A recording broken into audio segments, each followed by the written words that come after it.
The Galactic Council chamber buzzed with the sound of 1,000 different alien voices, each speaking in their own language through universal translators. Representatives from across the galaxy had gathered for what many considered the most important meeting in centuries. At the center of it all sat Ambassador Sarah Chen, the first human to ever address the council. She looked small in the massive chamber, designed for beings 3 times her size. Her chair had been specially made to accommodate human proportions, but even so she appeared dwarfed by the towering Zephyrians on her left and the crystalline Vorthan delegates on her right.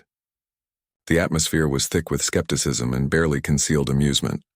"So," rumbled Chancellor Vex 9, his metallic voice echoing through the chamber, "the humans wish to join our alliance. Tell us, small one, what could your fragile species possibly offer the galaxy's most advanced civilizations?" A ripple of what could only be described as laughter swept through the assembly. The Kythera delegation, insectoid beings with razor-sharp limbs, clicked their mandibles in apparent amusement. The gas-based nebula representatives pulsed with colors that their translators interpreted as mirth. Sarah remained calm, her hands folded neatly on the table before her.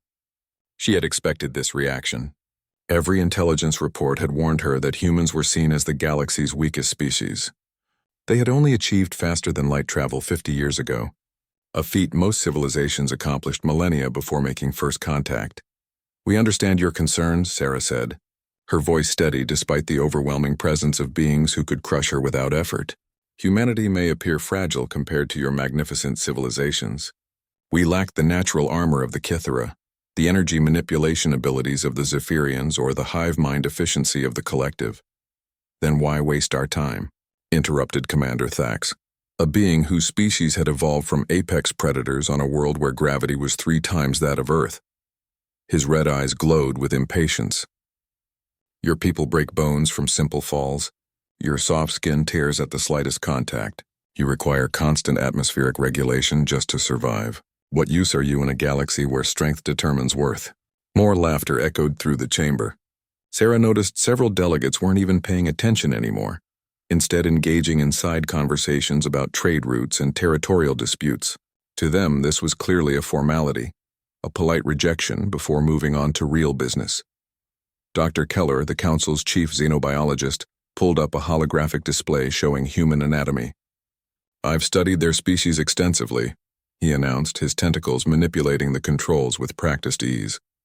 "Their bones are primarily calcium carbonate, a material so weak that many of our juveniles could snap them by accident. Their skin has no natural defenses against radiation, temperature extremes, or even minor impacts." The display rotated, highlighting human limitations with clinical precision.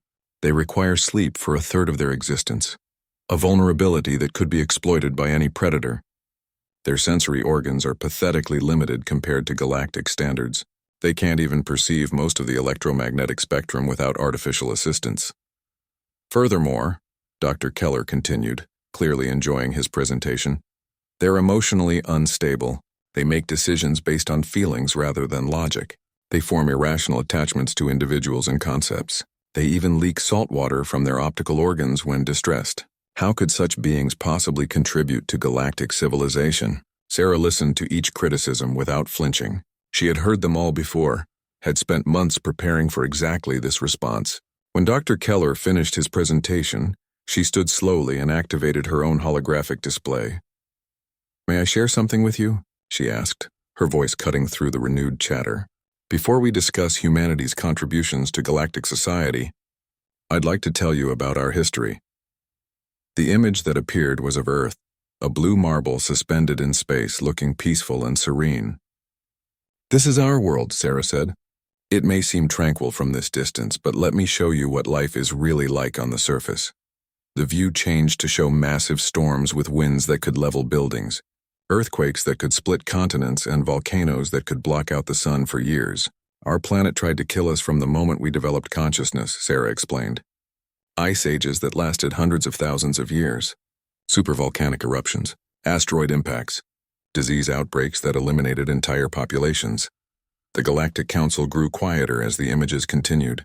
Floods that drowned civilizations, droughts that turned fertile lands into deserts, predators with claws and teeth designed specifically for hunting human ancestors.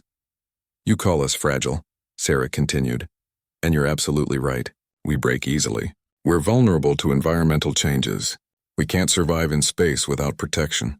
But here's what you might not understand. We've been fighting for survival against impossible odds for millions of years, and we've never stopped fighting. The hologram shifted to show early humans crafting tools from stone and bone, building shelters against the cold, domesticating fire to push back the darkness. We couldn't outrun the predators, so we made weapons. We couldn't survive the cold, so we learned to make clothing and shelter. We couldn't fly, so we built aircraft. We couldn't breathe underwater, so we built submarines. Every limitation became a challenge to overcome. Every weakness became an opportunity for innovation. We didn't just adapt to our environment, we learned to reshape it entirely. The images showed human cities rising from wilderness, bridges spanning impossible distances, and finally, the first human spacecraft breaking free of Earth's gravity well. Ambassador Sarah looked around the chamber, noting that the laughter had stopped. You're right that we're physically weak. You're right that we're vulnerable. But what you may not understand is that those very weaknesses have made us into something unique in the galaxy, a species that refuses to accept limitations. Chancellor Vex 9 leaned forward, his interest clearly piqued. Interesting perspective, human. But survival instincts and basic tool use are common throughout the galaxy. What makes your species special enough to warrant membership in our alliance? Sarah smiled for the first time since entering the chamber. Chancellor, with respect, I think you're asking the wrong question. The question isn't what makes us special enough for your alliance. The question is whether your alliance is ready for what humanity brings to the table. The chamber fell silent. Even the most dismissive delegates turned their attention back to the small human standing before them. The tension in the Galactic Council chamber was thick enough to cut with a blade. Sarah's words hung in the air like a challenge, and she could see the effect they had on the assembled delegates. Some looked intrigued, others offended, and a few seemed genuinely confused by her confidence. Bold words from such a small creature, growled Commander Thax, his predatory instincts clearly activated by what he perceived as defiance. Perhaps you'd care to elaborate on these grand contributions your species claims to offer? Sarah nodded, her composure never wavering. I'd be happy to, Commander. But first, I'd like to ask the Council a question. In your extensive galactic database, how many species have you encountered that actively seek out conflict? Dr. Keller's tentacles moved across his console with practiced efficiency. Seeking conflict is illogical and evolutionarily disadvantageous. Most intelligent species develop past such primitive behaviors. There are perhaps a dozen documented cases of truly aggressive civilizations, though most were eliminated by natural selection or self-destruction. And how many species have you encountered that voluntarily place themselves in mortal danger for the benefit of others they've never met? Sarah continued. This question seemed to puzzle the xenobiologist. His tentacles slowed and he consulted multiple databases before responding. Such behavior is extremely rare. The Altrurian order shows some tendency toward self-sacrifice, but only within their genetic family groups. True altruism toward strangers is virtually unknown. Sarah activated another holographic display. Let me tell you about something we call war. The image showed ancient human battlefields, warriors charging into certain death, defending walls against impossible odds, standing firm even when victory was hopeless. For thousands of years, humans have fought wars. Not for survival, not for food or territory alone, but for ideas, for concepts like freedom, justice, and protection of the innocent. The display shifted to show more recent conflicts, soldiers jumping on grenades to save their comrades, pilots crashing their damaged aircraft away from populated areas rather than ejecting to safety, medics running into gunfire to treat wounded enemies. You see weakness where we see strength, Sarah explained. Yes, we're fragile. Yes, we die easily. But that very fragility makes our choices more meaningful. When a human chooses to fight, they do so knowing they might not survive. They do it anyway. Ambassador Zilka of the Harmony Collective, whose species communicated through shared thoughts, spoke up. This seems inefficient. Why would individuals sacrifice themselves for those who cannot contribute to their genetic legacy? Because that's what makes us human, Sarah replied simply. We don't just fight for our own survival. We fight for principles. We fight for people we've never met, on worlds we've never seen, for causes that might not benefit us at all. The holographic display showed human peacekeepers on alien worlds, disaster relief efforts in hostile environments, and rescue operations in situations where the rescuers faced greater danger than those they saved. This is interesting from an anthropological standpoint, admitted Dr. Keller. But how does this translate to practical benefits for the Galactic Alliance? Sarah's expression grew serious, because the galaxy is about to face a threat unlike anything you've encountered before. And when that happens, you're going to need allies who don't calculate the odds before deciding to fight. A murmur ran through the chamber. Chancellor Vex 9 leaned forward, his metallic frame creaking. What threat do you speak of, human? 3 months ago, our deep space monitoring stations detected something at the edge of your galaxy's spiral arm, Sarah said, her voice carrying a weight that made even the most skeptical delegates pay attention. Something that doesn't match any known civilization in your databases.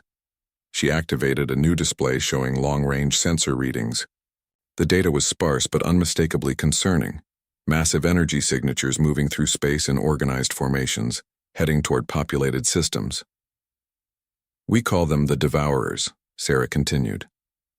Our scientists believe they're a hive mind species that consumes entire planets for resources. They strip worlds bare and move on, leaving nothing but dead rock behind. The chamber erupted in alarmed sounds from a dozen different species. Chancellor Vex 9 called for order, his voice booming over the chaos. Why haven't our own sensors detected this threat? Demanded Commander Thax. Because they're still 18 months away from your outer colonies, Sarah replied. Human sensor technology has certain advantages in long-range detection. We've been tracking them since they consumed the Kepler 442 system. Dr. Keller's tentacles flew over his controls. Kepler 442. That system went dark 6 months ago. We assumed it was a technical malfunction with the communication relays. It wasn't, Sarah said grimly. The entire system is gone. 4 inhabited planets. 16 billion lives, reduced to asteroid fields and cosmic debris. The silence that followed was deafening. Representatives from across the galaxy stared at the data, trying to process the implications. Even if this threat is real, said Ambassador Zilka, what can humanity do that our combined fleets cannot? Your ships are primitive compared to ours. Your weapons are centuries behind our technology. Sarah smiled, and for the first time there was something almost predatory in her expression. Ambassador, you're thinking like a galactic civilization. You're thinking about fair fights, honorable combat, and measured responses. But humans learned long ago that when facing extinction, there's no such thing as fighting dirty. She activated another display showing human military history. When we're outgunned, we improvise. When we're outnumbered, we use guerrilla tactics. When we're facing impossible odds, we find ways to change the rules of engagement entirely. The images showed asymmetric warfare, unexpected strategies, and victories snatched from the jaws of certain defeat through pure human stubbornness and creativity. The Devourers have consumed 17 civilizations in the past century, Sarah continued. Every single one of those civilizations had superior technology. Every single one fought bravely and strategically.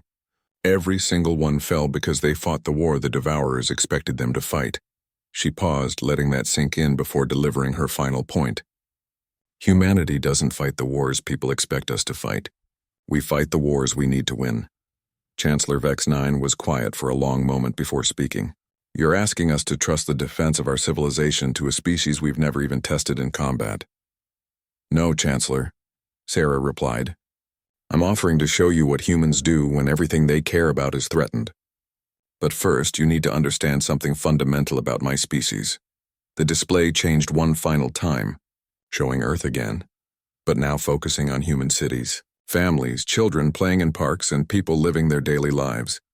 We're not just fighting for survival, or territory or resources, Sarah said quietly. We're fighting for the right of every thinking being in the galaxy to choose their own destiny. And there's nothing more dangerous than a human who believes they're fighting for something bigger than themselves. The vote was closer than anyone had expected. After 6 hours of heated debate, the Galactic Council agreed to a provisional alliance with humanity, a trial membership that would be evaluated based on their performance against the coming threat. Sarah had 3 months to prove that human contributions could make a difference in galactic defense. Within weeks of the agreement, human ships began arriving at the Alliance's primary military station, Nexus Prime. The sight that greeted the alien observers was underwhelming, to say the least. Human vessels looked primitive compared to the sleek energy-based ships of other civilizations. They were boxy, angular things made of metal and ceramic composites, bristling with what appeared to be projectile weapons. Admiral Kethvar of the Zephyrian Naval Command watched through the observation deck as another human ship docked. "Their technology is at least 2 centuries behind ours," he remarked to his aide. "I'm beginning to think this alliance was a mistake." General Marcus Rodriguez, the human military liaison, overheard the comment as he approached. "Admiral, with respect, you're measuring us by the wrong standards. You're looking at our ships and seeing outdated technology. We're looking at your ships and seeing untested theories." Admiral Kethvar's energy form flickered with what might have been amusement. "Untested? Our ships have defended the galaxy for millennia against other galactic civilizations," Marcus replied. "When was the last time you fought an enemy that didn't follow the established rules of engagement? When did you last face an opponent that didn't care about preserving infrastructure or minimizing casualties?" The alien admiral considered this. "The galaxy has been at peace for 3 centuries. Our conflicts are primarily diplomatic disputes resolved through limited military action." "Then you've forgotten how to fight a real war," Marcus said bluntly. "And from what we've learned about the Devourers, that's exactly what's coming." Over the following weeks, human military advisors began working with Alliance forces. The culture clash was immediate and profound. The aliens were accustomed to warfare as a precise, almost ceremonial affair. Ships engaged at long range with energy weapons, following established tactical doctrines that emphasized minimal losses and maximum efficiency. Humans, by contrast, brought chaos to every exercise. Lieutenant Commander Sarah Kim stood before a mixed group of alien officers in the Tactical Simulation Center. "Today we're going to run a scenario based on Devourer attack patterns we've observed," she announced. The simulation began with a standard Alliance defensive formation, ships arranged in precise geometric patterns, ready to engage targets at maximum weapon range. The enemy force, programmed with Devourer tactics, approached in a seemingly disorganized swarm. The alien commanders followed protocol perfectly. They maintained formation, engaged targets in order of threat priority, and coordinated their fire patterns with mathematical precision. The result was a devastating defeat. The Devourer ships overwhelmed the defensive lines through sheer numbers and unpredictable movement patterns. "Run it again," Sarah said. "This time I want you to forget everything you know about proper fleet tactics." Captain Thoss of the Kithera forces clicked his mandibles in confusion. "Forget proper tactics? That makes no sense. Tactics exist for a reason, do they?" Sarah asked. "What's the reason behind maintaining formation when the enemy isn't trying to break through your lines? What's the logic in engaging the most dangerous targets first, when the enemy wants you to waste time on their heavy units while the smaller ones surround you?" She reset the simulation. "This time I want complete chaos. Break formation the moment the enemy approaches. Target the weakest ships first to reduce their numbers quickly. Use unconventional weapons and tactics. If it seems like a bad idea by traditional standards, try it." The alien officers looked at each other uncertainly, but followed orders. The second simulation was a mess by any conventional standard. Ships scattered in all directions, abandoned coordinated fire patterns, and engaged in what could only be described as a free-for-all brawl. They won decisively. "How?" demanded Captain Thoss, staring at the tactical display in disbelief. "Because the Devourers are programmed to exploit conventional weaknesses," Sarah explained. "They expect you to maintain formation, so they use that against you. They expect you to prioritize targets logically, so they use decoys and misdirection. They expect you to fight like civilized beings, so they fight like monsters." Admiral Kethvar, who had been observing the exercise, materialized beside the tactical console. "This approach seems wasteful. The casualty rates in the second simulation were higher." "For us, yes," Sarah agreed. "But the enemy casualties were exponentially higher. In a war of extinction, trading lives for victory isn't wasteful, it's necessary." The concept was difficult for the aliens to grasp. Their civilizations had evolved beyond such brutal calculations, had developed technologies and tactics that minimized losses on all sides. The idea of deliberately accepting higher casualties to achieve victory seemed almost barbaric. Human military doctrine was different. Humans had spent millennia fighting wars where survival meant being willing to pay any price for victory. They understood concepts that the galaxy had forgotten: acceptable losses, Pyrrhic victories, and the willingness to sacrifice everything for a chance to win. Dr. Elena Vasquez, a human military psychologist, tried to explain it during a briefing with Alliance command staff. "Your species have evolved past the need for such thinking," she said. "That's a wonderful thing for galactic civilization, but it means you've lost certain capabilities." "What capabilities?" asked Ambassador Zilka of the Harmony Collective.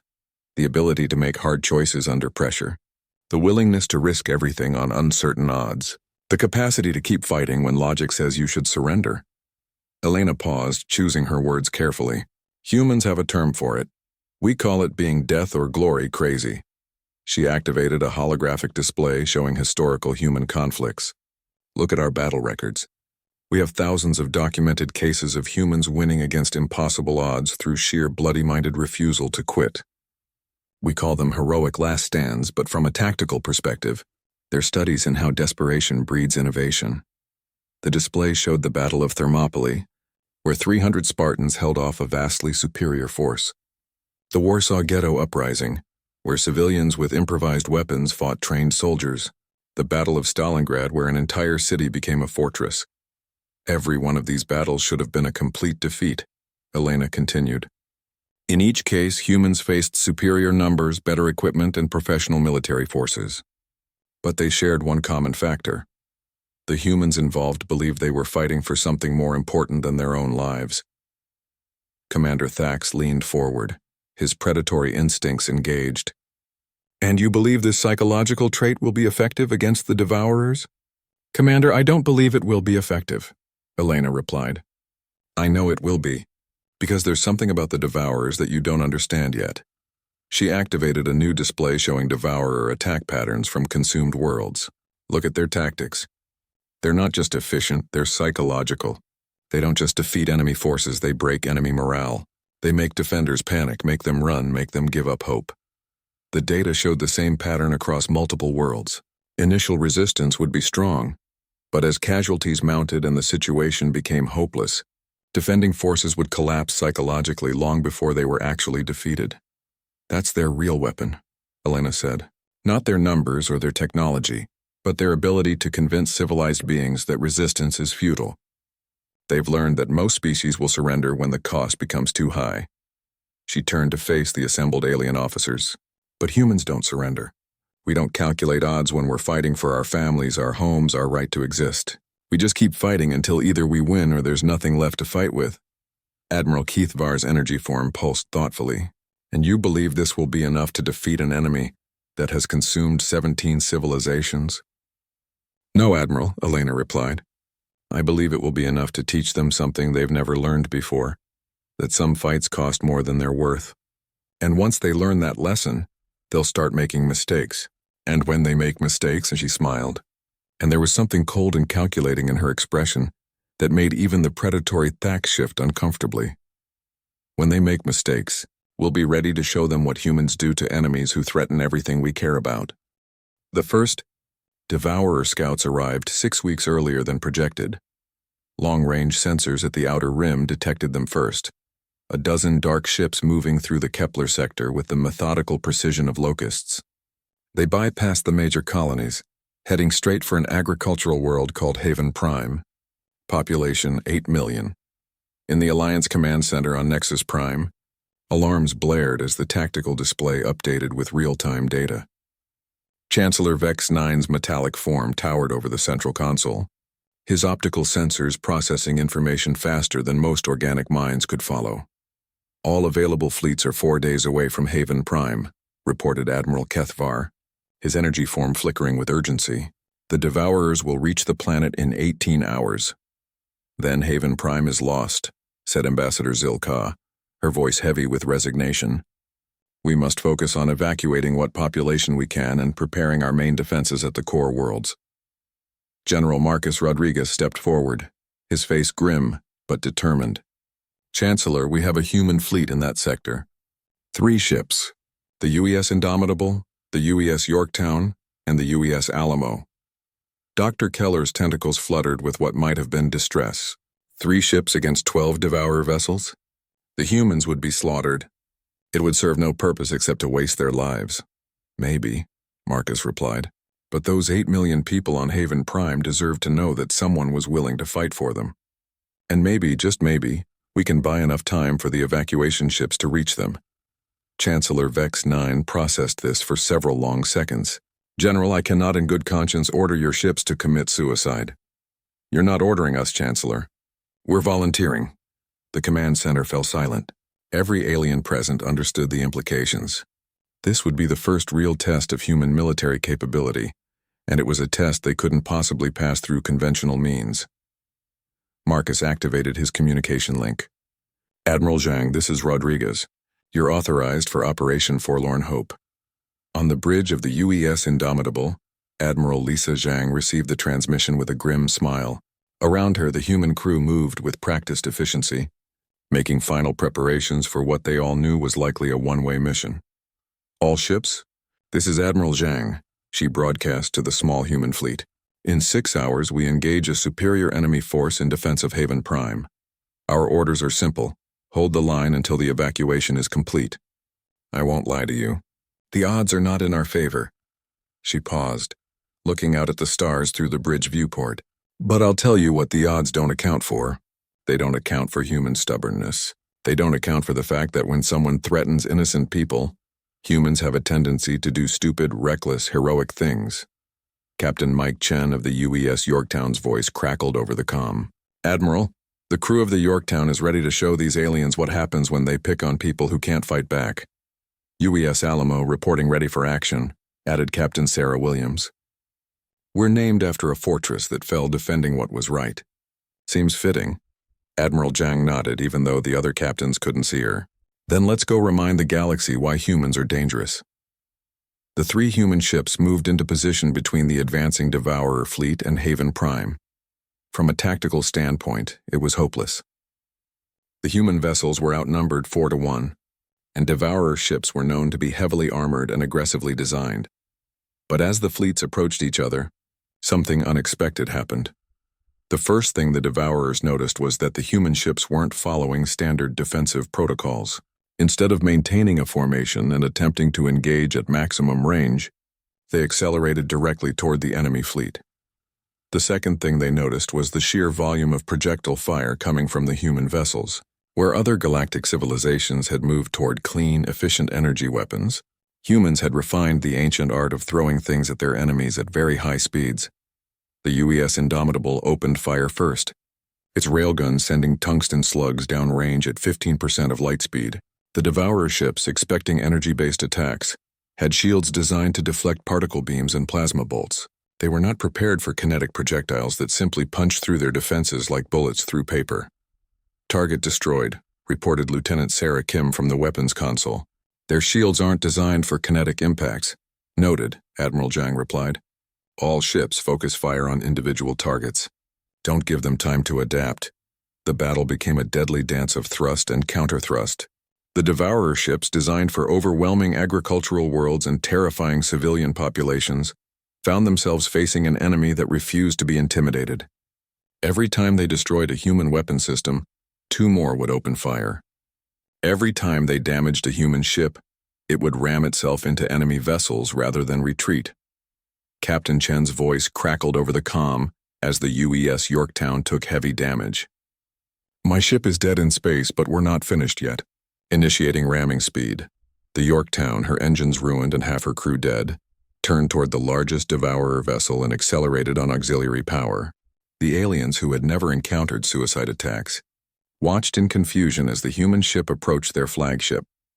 The collision vaporized both vessels in a brief, brilliant flash. 2 down, Admiral Zhang reported grimly. 10 to go, but something was happening to the Devourer fleet. For the first time in their recorded history, they were facing an enemy that fought back with desperate fury rather than calculated resistance. The human ships were taking terrible losses, but they were inflicting damage far beyond what their numbers should have allowed. More importantly, they were buying time. On Haven Prime, the evacuation proceeded with frantic efficiency. Every minute the human fleet held the line meant thousands more civilians could reach the transport ships. The Planetary Defense Coordinator, a Vorthon crystal being named Sector, watched the battle through long-range sensors with growing amazement. They're not trying to win, he realized. They're trying to save as many people as possible. The UES Alamo was the next to fall. But not before Captain Williams managed to cripple 2 more Devourer ships with a brilliant tactical maneuver that involved using her ship's gravity generator as a weapon. The resulting gravitational anomaly crushed one enemy vessel and sent another spinning helplessly into space. That left the UES Indomitable alone against 7 enemy ships. Admiral Zhang stood on her damaged bridge, emergency lighting casting strange shadows as her crew worked frantically to keep the ship operational. Half her weapons were gone, life support was failing, and she had maybe 30 minutes of fight left in her vessel. "Admiral," reported Lieutenant Kim, "we're receiving a transmission from the evacuation fleet. They've reached minimum safe distance with 96% of the population. They're requesting permission to begin faster-than-light travel." Zhang nodded. "Grant permission. Tell them to get those people to safety." She turned to her remaining crew. "Ladies and gentlemen, we've done our job. 8 million people are going home to their families tonight because we held the line. I can't think of a better reason to be in a fight." The ship shuddered as another Devourer attack hit their failing shields. Zhang activated the ship-wide communication system. "This is Admiral Zhang to all remaining Devourer vessels. You wanted to know what human fragility looks like? Let me show you." The UES Indomitable turned toward the enemy fleet and accelerated to ramming speed, but Zhang had one last surprise. As the ship approached the center of the Devourer formation, she activated the self-destruct sequence for the ship's fusion reactor. The explosion was visible from 3 star systems away. When the light faded, 5 Devourer ships remained, but they were damaged, demoralized, and facing something they had never encountered before: the realization that some prey was too dangerous to hunt. For the first time in their species' history, the Devourers retreated. Back on Nexus Prime, the Alliance Command Center watched the sensor data in stunned silence. 3 human ships had engaged 12 enemy vessels, and not only saved 8 million lives, but had forced the enemy to withdraw. Chancellor Vex 9 finally spoke, his voice carrying a note of something that might have been awe. "General Rodriguez, your people have just changed the course of this war." Marcus stood at attention, even though his heart was heavy with the loss of 3 entire ship crews. "They did their duty, Chancellor. They showed the galaxy that some things are worth fighting for, regardless of the odds." Dr. Keller's tentacles moved slowly across his console as he analyzed the battle data. The psychological impact alone will be immeasurable. The Devourers have never retreated from a battle, ever. But they just learned that humans are willing to die to protect others, even aliens they've never met. Ambassador Zilka spoke quietly. "Perhaps we have underestimated what human fragility truly means. It's not weakness. It's the knowledge that life is precious precisely because it can be lost." Admiral Kethvar's energy form pulsed with what his species called deep consideration.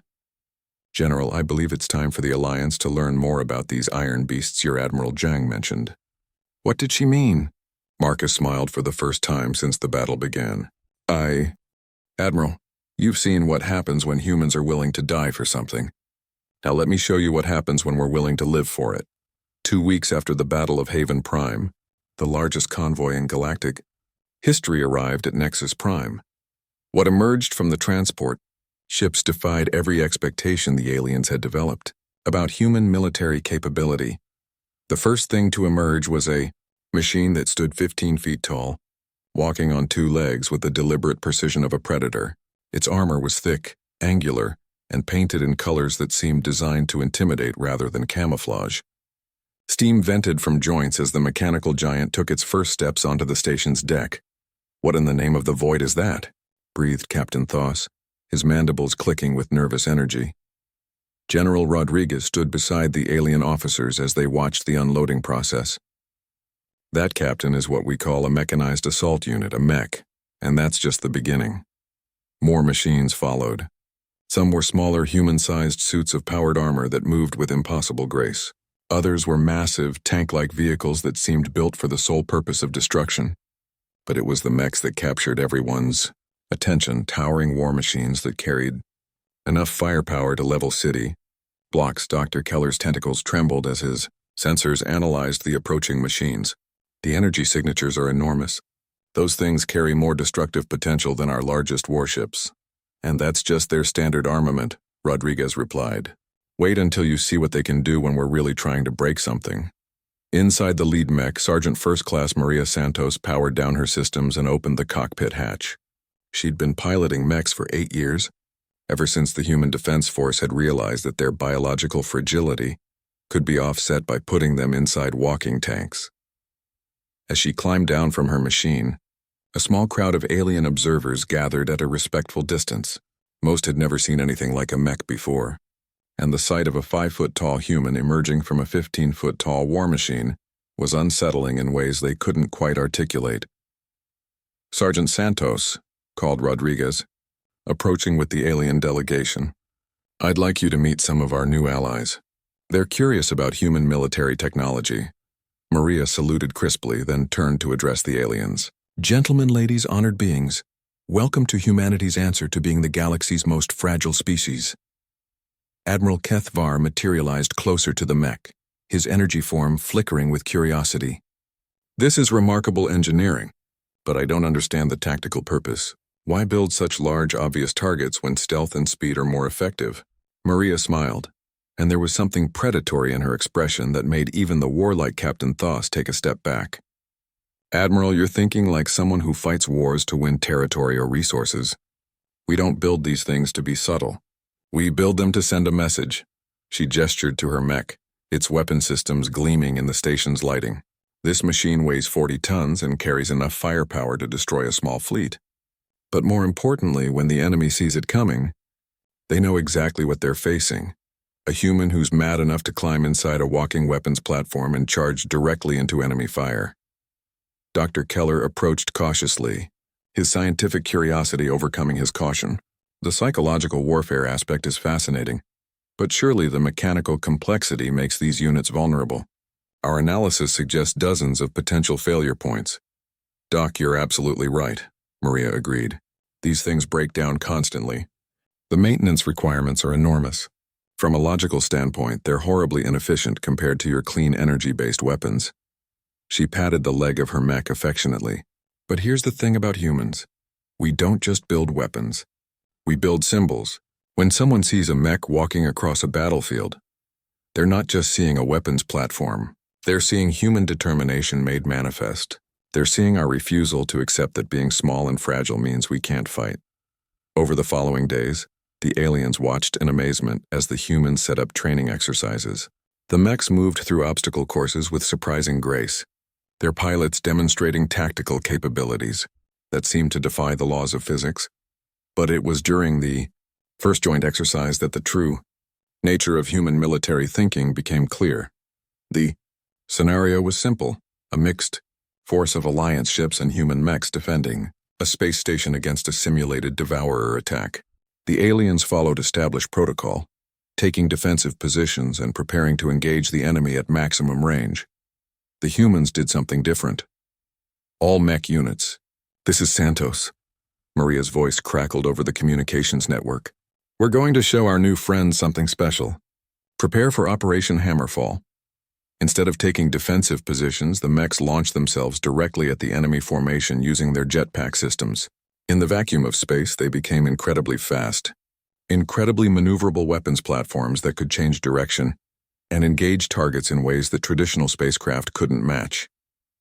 The simulated devourer ships, programmed with tactics based on previous battles, had no response for enemies that deliberately closed to point-blank range. The mechs tore through the formation like wolves among sheep, their close-range weapon systems devastating the enemy at distances where traditional ship-to-ship combat was impossible. Impossible, breathed Admiral Kethvar as he watched the tactical display. They're fighting in space as if they were on a planetary surface. That's exactly what they're doing, Rodriguez confirmed. Human military doctrine has always emphasized adaptability. We take tactics that work in one environment and modify them for another. Mechs were originally designed for ground combat, but we realized they could be even more effective in space. Captain Thos leaned forward, his predatory instincts fully engaged. The maneuverability is extraordinary, but surely the pilots must suffer enormous physical stress from those acceleration forces. They do, Rodriguez admitted. Human pilots undergo modifications, genetic therapy, cybernetic implants, neural enhancement. We push our bodies beyond their natural limits because that's what it takes to be effective. The alien officers exchanged glances. The idea of voluntarily modifying one's body for military effectiveness was foreign to most galactic civilizations. It spoke to a level of commitment that bordered on fanaticism. Dr. Keller consulted his readings again. The G-forces alone should be lethal to unmodified humans. What you're describing is essentially creating a new subspecies for military purposes. Doc, you're not wrong, Rodriguez said, but you're missing the point. We're not creating super soldiers because we enjoy body modification. We're doing it because when everything you care about is threatened, you use every advantage you can get. The exercise concluded with a decisive human victory. But the real lesson wasn't in the tactical display. It was in the conversations that followed. Ambassador Zil-Ka approached Rodriguez after the debriefing. General, I've been thinking about what your Admiral Zhang said before her final battle.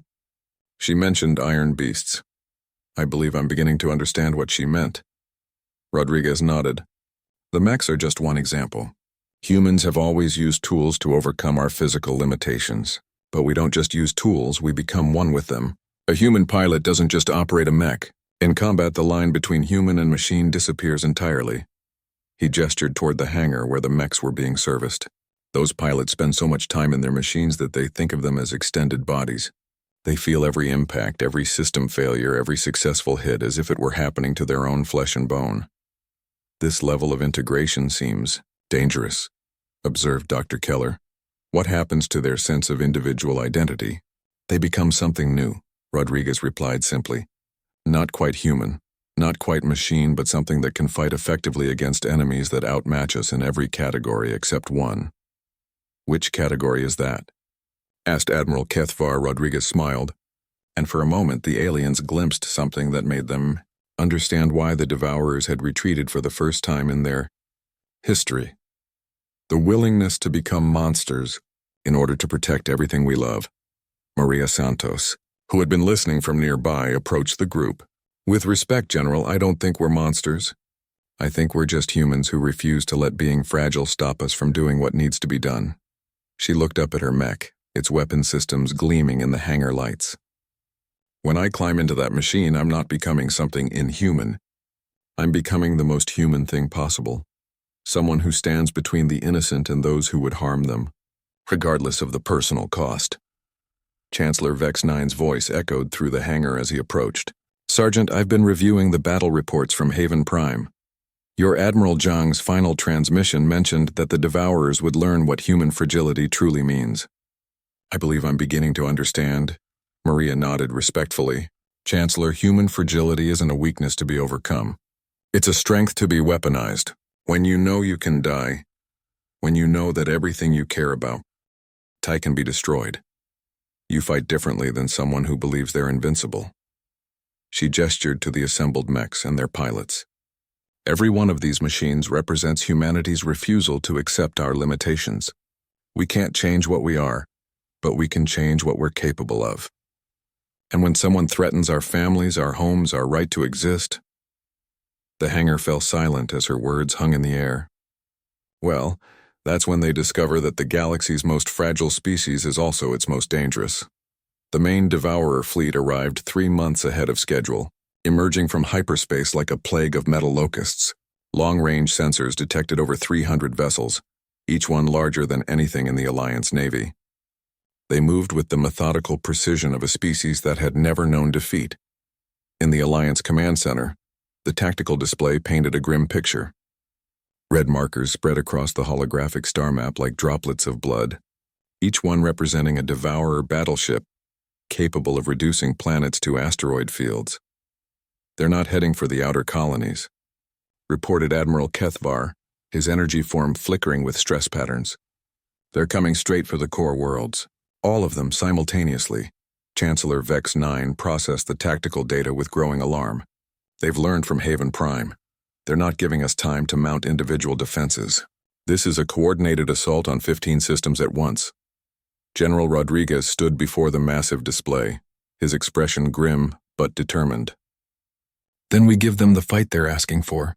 All human forces are in position. Project Iron Storm is ready for deployment. Dr. Keller's tentacles moved nervously across his console. General, even with your mechs and unconventional tactics, we're facing impossible odds. 300 Devourer ships against our combined fleet of 80 vessels. Doc, you're still thinking in terms of ship-to-ship combat, Rodriguez replied. But humans learned a long time ago that when you're outgunned, you change the rules of engagement. He activated a new display showing human fleet positions throughout the galaxy. But something was wrong with the tactical readout. Instead of the expected formation of warships, the display showed what appeared to be civilian vessels, cargo haulers, mining ships and industrial platforms. I don't understand, said Ambassador Zilka. Where are your warships? Rodriguez smiled, and there was something coldly calculating in his expression. Ambassador, you're looking at them. The first Devourer fleet reached the Proxima Centauri system expecting to face desperate defenders fighting from fortified positions. Instead, they found what appeared to be a standard civilian evacuation in progress. Cargo ships and industrial vessels moved in seemingly panicked formations, fleeing toward the outer system. It was exactly the kind of target the Devourers had evolved to exploit, helpless prey running in terror from superior predators. The enemy fleet moved in for the kill, surrounding the fleeing civilians with practiced efficiency. It wasn't until they were well within the trap that they realized their mistake. The cargo ship that had been leading the evacuation convoy suddenly stopped running. Its hull plates retracted, revealing hidden weapon systems that had never appeared on any galactic database. What the Devourers had thought was a simple freighter was actually a human Q ship, a heavily armed warship disguised as a civilian vessel. This is Captain Elena Rodriguez of the UES Trojan Horse. Her voice broadcast across all frequencies.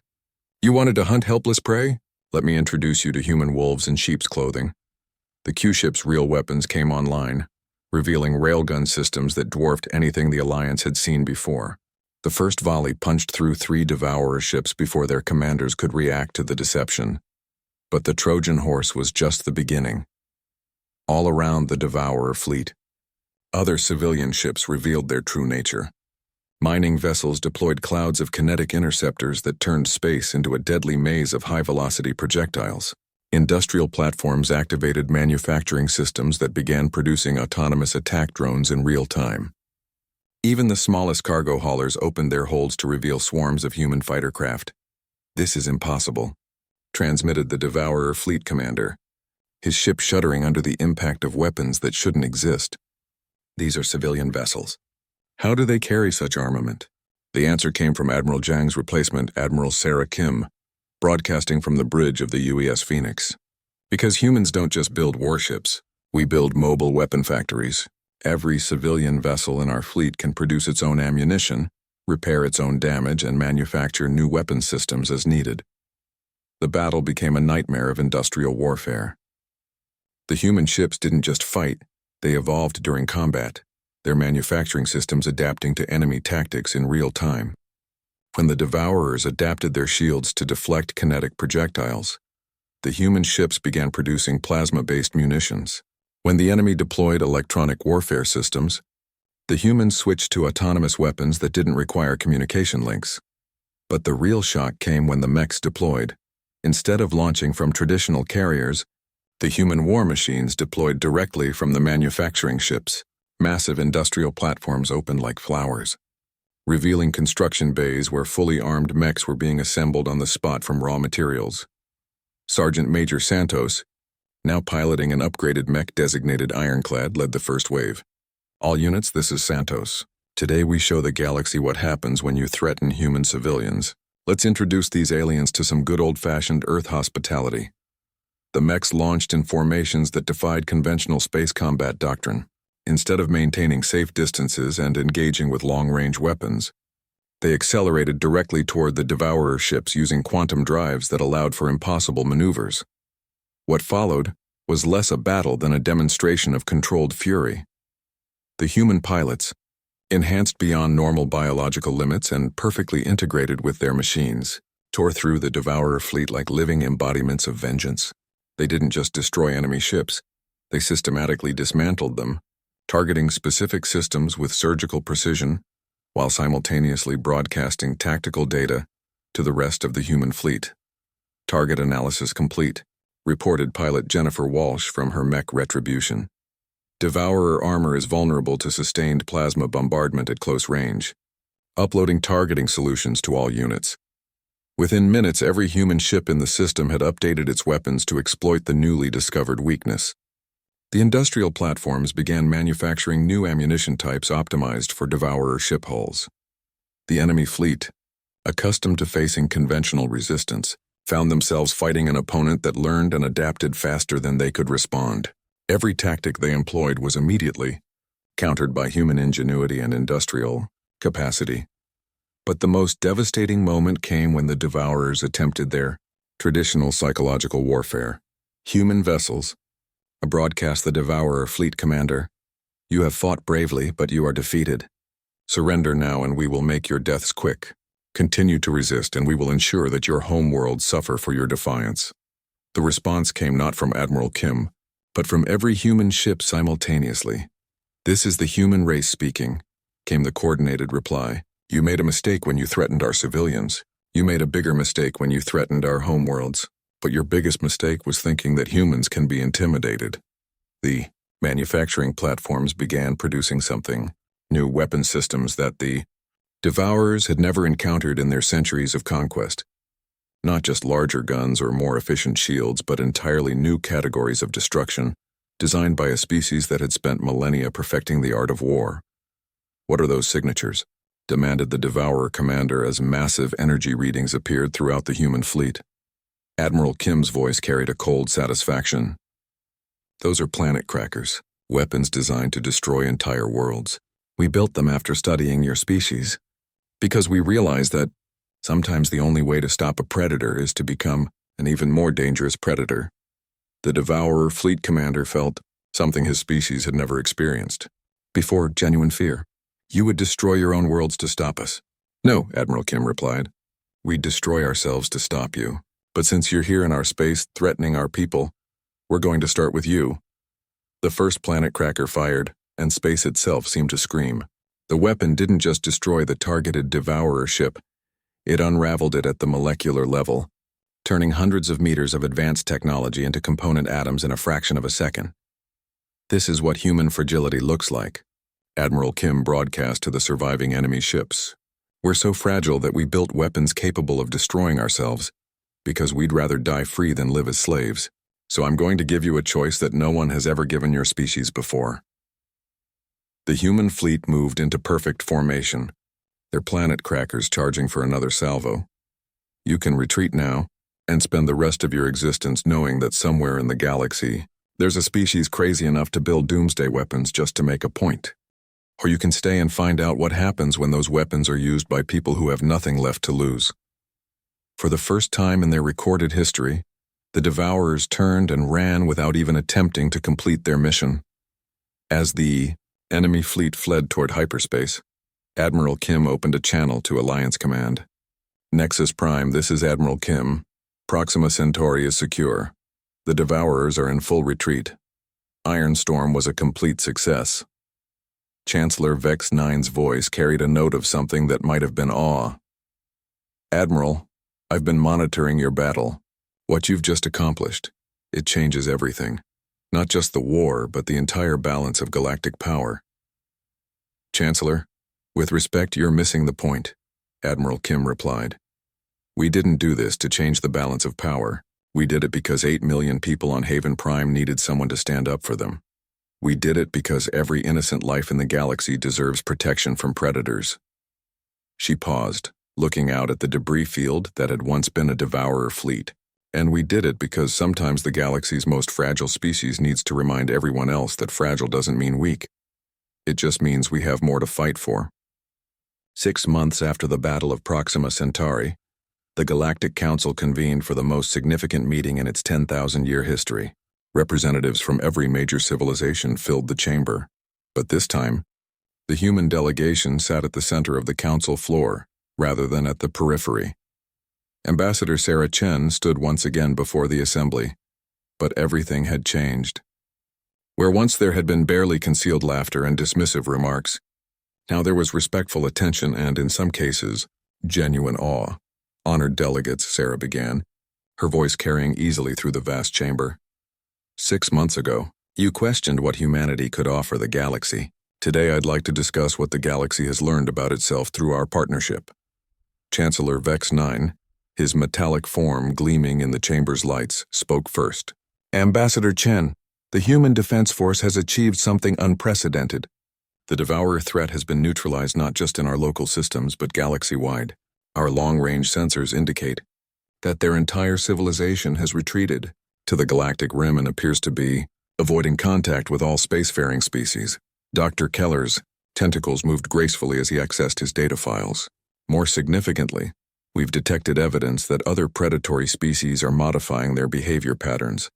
Word of human capabilities appears to be spreading through what we might call galactic criminal networks. Piracy rates have dropped by 70% in systems known to have human presence. Admiral Kethvar materialized near the central podium. Ambassador, I must confess that the Alliance Naval Command has spent considerable time studying your military doctrine. What we've discovered has forced us to reconsider our fundamental understanding of warfare itself. Sarah nodded graciously. Admiral, I hope our methods have been instructive. Instructive is an understatement, the Admiral replied. Human military thinking operates on principles that most galactic civilizations abandoned millennia ago. You fight not just to win, but to ensure that your opponents never want to fight you again. He activated a holographic display showing battle analysis from the Proxima Centauri engagement. Your Q ships alone represent a paradigm shift in naval architecture. The concept of disguising warships as civilian vessels would be considered dishonorable by most species, yet it proved devastatingly effective. Captain Thoss clicked his mandibles thoughtfully. What troubles me, and I mean this as professional admiration rather than criticism, is the psychological warfare aspect. Humans seem to understand something about combat psychology that we've forgotten. Sarah smiled, recognizing the opportunity to address a fundamental misunderstanding. Captain, I think you're touching on something important. Most galactic civilizations fight wars to achieve specific objectives: territory, resources, political goals. Humans fight wars to protect a way of life. She activated her own display showing human settlements throughout the galaxy. When you fight for objectives, you can negotiate, compromise, accept partial losses in exchange for partial gains. When you fight for survival, for the right to exist, for the protection of everything you love, there's no middle ground. Ambassador Zilka leaned forward, her collective consciousness focusing intently on Sarah's words. This explains the seemingly irrational human willingness to accept catastrophic losses for tactical advantages. You're not calculating military efficiency, you're calculating the cost of failure. Exactly, Sarah confirmed.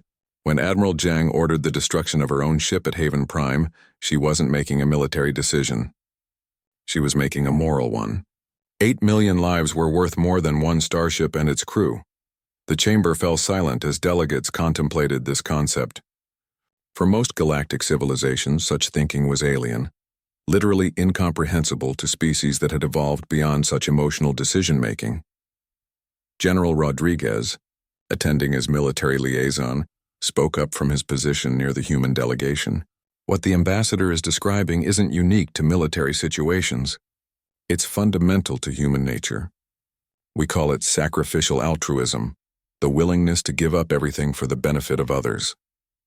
Dr. Keller's tentacles fluttered with scientific curiosity. This trait should have been selected against by evolutionary pressures. Species that sacrifice individuals for non-genetic groups typically don't survive to develop spaceflight capabilities.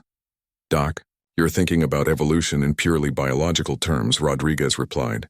But humans evolved culturally as well as biologically. We learned that sometimes the survival of ideas and values is more important than the survival of individuals.